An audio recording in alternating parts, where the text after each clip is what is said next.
bonsoir à tous et à la une de ce JT. À la veille du début du grand débat national, le président Emmanuel Macron a écrit une lettre aux Français. Nous avons demandé leur avis à quelques gilets jaunes à Erstein. Disons que les ensembles 2.2 font rimer l'art et la technologie, l'occasion de découvrir leur projet au Shadok à Strasbourg. Et puis comment l'homme impacte la nature qui l'entoure, comment les deux cohabitent, des notions autour desquelles tourne la nouvelle exposition de photographie à découvrir à la Chambre, ça se passe à Strasbourg. 6 pages et 35 questions. C'est la lettre aux Français écrite par Emmanuel Macron pour poser les bases du grand débat national qui débutera demain. Un débat qui fait suite à la mobilisation des Gilets jaunes. Parmi les questions, faut-il supprimer certains services publics, tirer au sort des citoyens pour les associer aux décisions politiques ? Mais le président exclut d'emblée revenir sur certaines décisions comme la suppression de l'ISF. Cécile Motz s'est rendue à Erstein interroger quelques gilets jaunes que cette lettre laisse plutôt sceptiques. Il n'y a rien de concret, il reste borné sur sa politique. Et bon, il ne parle pas des retraités, il ne parle pas du SMIC, il ne parle pas de la classe moyenne. Il n'y a aucun signe d'avancement. C'est une lettre qui est arrivée déjà un peu tardivement. Il y a quelque chose qui est assez étonnant, c'est que on a l'impression que c'est d'office et d'emblée lui qui décide des sujets qui devront être évoqués entre nous dans les quartiers généraux, en famille, avec nos voisins, etc. Ce mouvement, on l'a bien vu, il concerne plus uniquement la fiscalité ou le pouvoir d'achat, même si ça reste évidemment un sujet extrêmement important. C'est une vraie crise des institutions et une crise de la représentation ou même de la représentativité. Et donc dans ce cadre-là, les gens, je ne vois pas comment on peut les museler, ou en tout cas les contraindre à se cantonner à tel ou tel sujet. On reste mobilisé parce que les sujets qui sont évoqués aujourd'hui n'aboutissent à aucune solution concrète et pérenne. En bref, journée de grève demain dans les écoles strasbourgeoises. Des syndicats d'enseignants et d'agents de la collectivité ont appelé à la mobilisation pour protester contre le maintien de la semaine de 4 jours et demi. Les cantines strasbourgeoises seront donc toutes fermées demain et des perturbations sont attendues dans les services périscolaires. Et puis, journée morte également chez les avocats. Pas d'audience et de permanence. Les dossiers feront l'objet de demandes de renvoi et la défense d'urgence ne sera pas assurée. Les avocats se mobilisent contre le projet de loi justice. Et dans l'actualité de l'Eurométropole de Strasbourg, nous vous avons sélectionné 2 expositions. Au Shadok d'une part pour découvrir les ensembles 2.2 qui célèbrent leurs 10 ans. Et puis ensuite nous prendrons la direction de la Chambre qui présente le travail et les photographies d'un artiste franco-allemand, Camille Roland.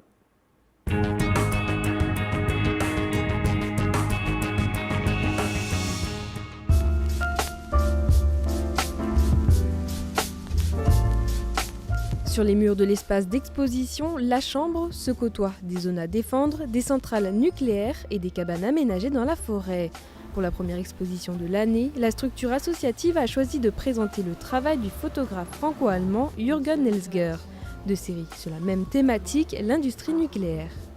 Une première série qui s'appelle Fluffy Clouds, qui veut dire nuages dufteux en anglais, et qui se réfère à plein de sites nucléaires qu'il est allé photographier un peu partout en Europe.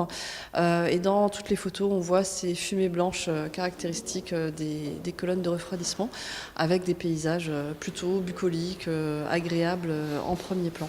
Et il y a une deuxième série plus récente, qui a été faite à Bure, en Lorraine, sur le site où il y a un projet de construction d'enfouissement de déchets nucléaires, avec une contestation depuis plusieurs années qui est encore en cours.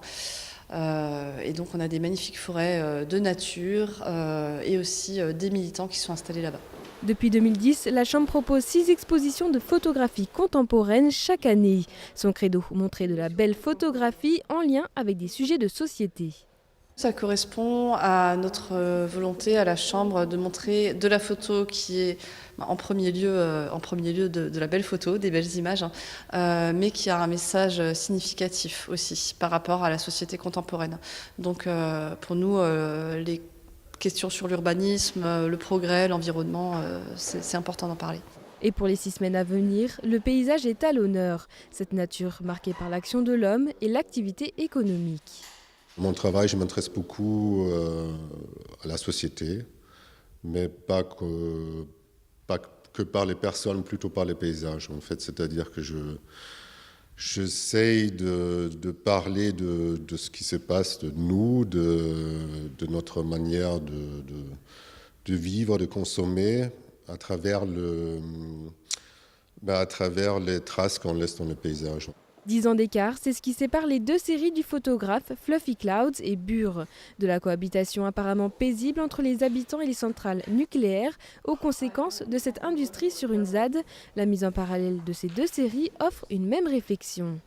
Ce qui m'intéresse dans ce travail, c'est en fait le rapport qu'on entretient avec ces installations.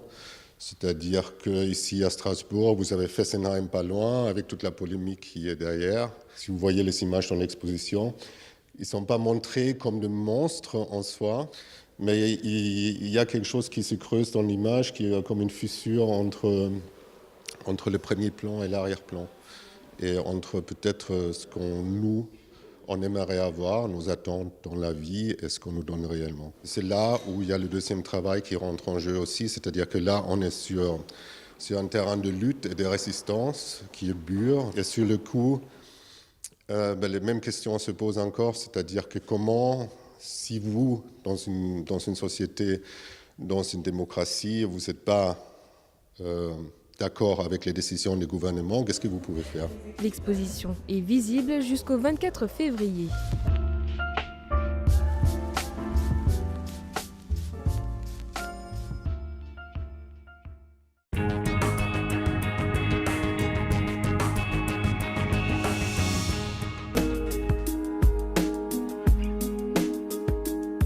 Les ensembles 2.2 présentent leur nouvelle exposition au Shadok, l'occasion de célébrer les 10 ans du collectif strasbourgeois. Son objectif, réaliser des créations et performances sur les arts technologiques. C'est un collectif d'artistes, de techniciens, de scientifiques et de personnes qui s'intéressent aux enjeux socio-environnementaux des nouvelles technologies par la création d'œuvres d'art. 9 installations sonores et visuelles offrent au public l'occasion d'explorer l'usage des technologies dans notre société et leurs enjeux sociétaux et environnementaux.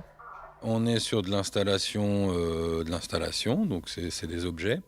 Et après, en termes de contenu, ça va aller de l'expérientiel, où on va faire découvrir le son sous une autre forme, à l'outil politique, comment on peut dire avec le son des choses qui sont plus difficiles à dire autrement, ou faire ressentir des données, ou faire passer effectivement peut-être des messages politiques. Et ce qu'on va retrouver par exemple ici, c'est l'ouverture des possibles, ça c'est assez classique, mais ça va être aussi des questions par exemple sur la fabrication de l'information et comment l'outil technologique peut peser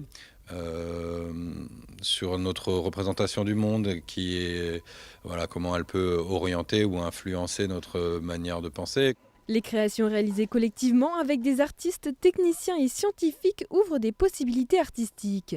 Gaëtan Grommer présente lui aussi 2 œuvres, la création multimédia style procession et un ensemble de sculptures, Lorette, toutes 2 mises en perspective. On les a mis en regard parce que la thématique de fond est la même, c'est-à-dire comment on se réapproprie une donnée qui est trop gigantesque pour l'appréhender.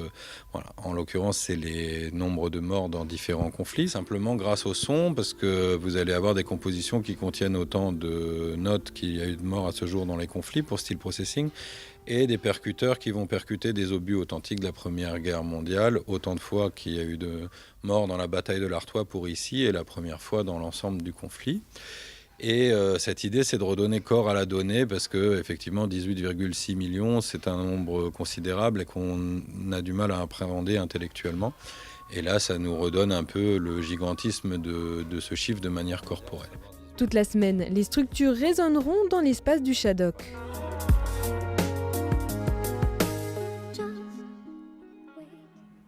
Direction Paris à présent à la rencontre d'une chanteuse strasbourgeoise, Marjolaine Piémont. Elle vient de sortir son premier album, Nora Bouriois.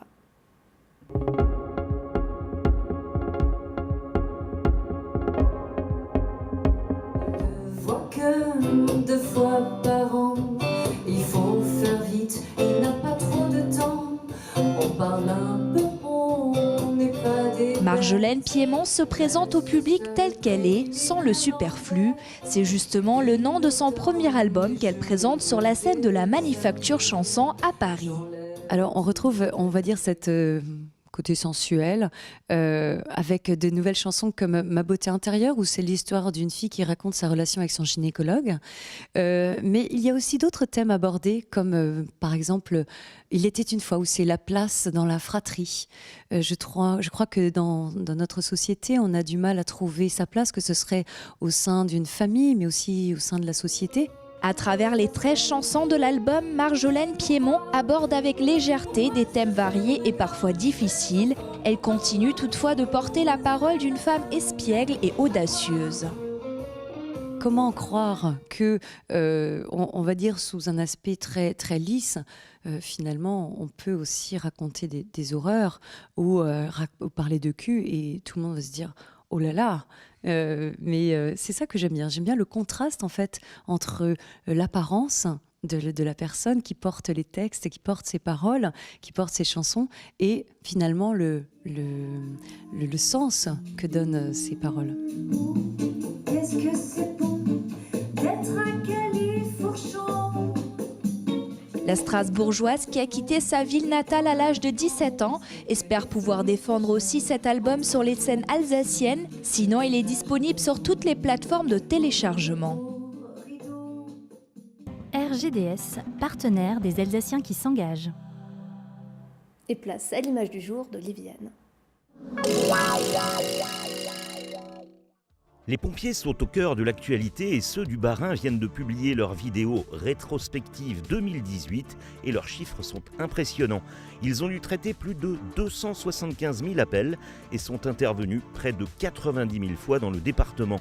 Si les secours aux personnes en constituent les 2/3, leur vidéo revient également sur quelques grands événements spectaculaires de l'an passé.